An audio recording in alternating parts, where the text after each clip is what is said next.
Pendant très longtemps, on a escamoté la mort des fœtus, des jeunes bébés.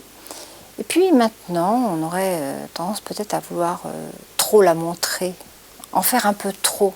Ou en tout cas, mettre en place des rituels de façon systématique. Et précisément ici, c'est du sur-mesure qu'il faut faire. Parce que on ne sait pas ce que représente ce bébé pour les parents. Alors, montrer le corps de l'enfant, lui donner un prénom, faire des obsèques, le déclarer à l'état civil, oui, ça peut aider tout à fait à faire le deuil, si les parents en sont déjà là dans leur cheminement. Parfois, ils n'en seront jamais là. Parfois, ça restera toujours une entité abstraite.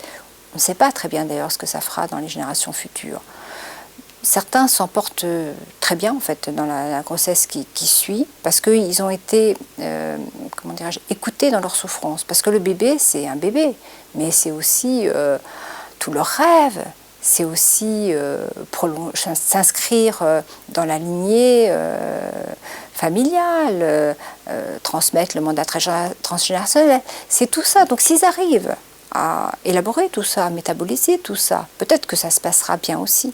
Par contre, si ça c'est pas un bébé pour eux et qu'on leur impose, j'ai envie de dire, de le voir et de surcroît un bébé mort, ça peut être d'une grande violence qui peut vraiment avoir des conséquences tout à fait délétères.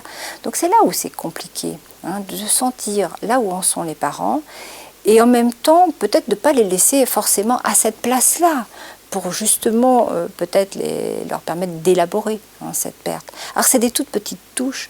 Je crois que si on a en tête comme ça l'idée qu'on va faire des propositions, on lance des perches. Si les parents ils sont dans ça, ils vont s'en saisir. Moi je me souviens comme ça d'une maman qui me racontait que la sage-femme, avant une interruption de grossesse, lui avait dit, vous savez, vous pourrez éventuellement voir votre bébé, réfléchissez si vous lui donnez un prénom, etc., si vous voulez faire des obsèques. Elle me dit, moi sur le moment, mais alors j'étais en colère. Je me suis dit, mais qu'est-ce qu'elle me raconte et puis j'étais effrayée, quoi. Je n'avais même pas encore vraiment réalisé que c'était un bébé, qu'on me raconte tout ça. Et puis je me suis dit, tiens, si elle me dit ça, au fond, c'est peut-être que pour certains parents c'est important. Pour eux, c'est vraiment un bébé, ils ont besoin de le voir. Et elle dit, à partir de ce moment-là, j'ai commencé effectivement à réfléchir à la manière dont je voulais l'accompagner, ce bébé. Et maintenant, je suis contente. J'ai trouvé ma manière à moi de le faire et je me sens apaisée. Et heureusement qu'elle m'a dit ça. Parce qu'à ce moment-là, je n'arrivais plus à penser. Et moi, je n'avais qu'une envie, c'est que ça se termine au plus vite et qu'on n'en parle plus. Mais je ne sais pas comment je serai aujourd'hui.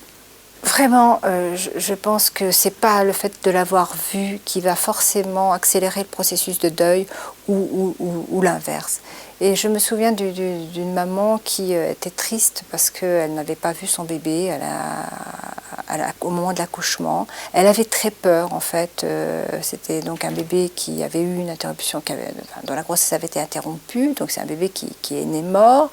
Et elle avait très peur de le voir, d'autant plus qu'il avait une pathologie qui n'était pas visible extérieurement, mais enfin, elle avait des représentations un peu comme ça d'enfants monstrueux, donc elle avait vraiment très très peur et elle avait préféré ne pas le voir. Par contre, son mari l'avait vu.